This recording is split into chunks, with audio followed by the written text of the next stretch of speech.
今日はドイツのフランクフルトへとても特別な911に会いに来ました。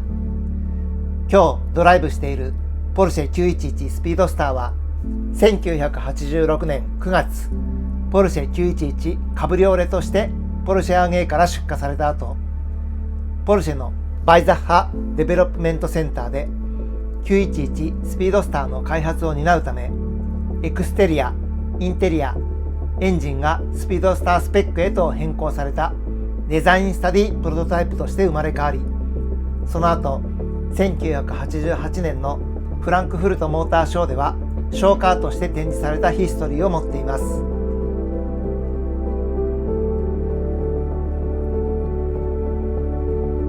ポルシェのワークスマシンと同じカラーナンバー100番のシルバーメタリックカラーにペイントされた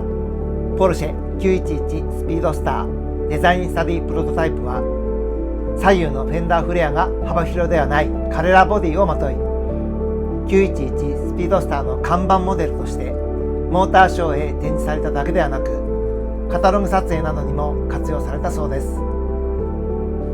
ポルシェ911スピードスターとして生まれ変わったデザインスタディプロトタイプは、役目を終えた後ドイツ人コレクターへと譲渡されました。その後再びポルシェファクトリーへ持ち込まれて、新車のコンディションに近づけるためのフルレストアを受けています。レストア後の走行距離が2000キロ弱というミントコンディションのスピードスターは、エンジンルームや下回りを見てみると本当に新車のようで驚きました。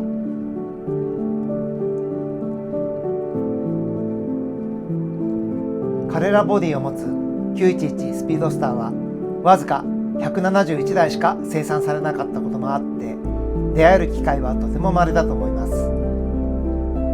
ホロを開けて走り始めると、低くドライバーに向けて傾けられたフロントウィンドウから見える景色はいつものクラシック911と同じですが、低いウィンドウのせいでカブリオレよりも圧倒的に開放感があり、そのためか風の巻き込みはとても強くて、ハイウェイでのドライブは少し苦手だと思います。今日は最高気温が摂氏4度ぐらいでかなり寒かったのですが、足元のヒーターがよく効いてくれるので、これなら真冬でもオープンエアを楽しめると思います。走り出してすぐ感じたボディ剛性の高さはさすがポルシェですね。この時代に生産されていた911の品質はオーバークオリティと言えるほど、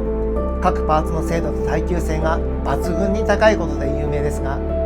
この911スピードスターはフルレストアされていることもあって、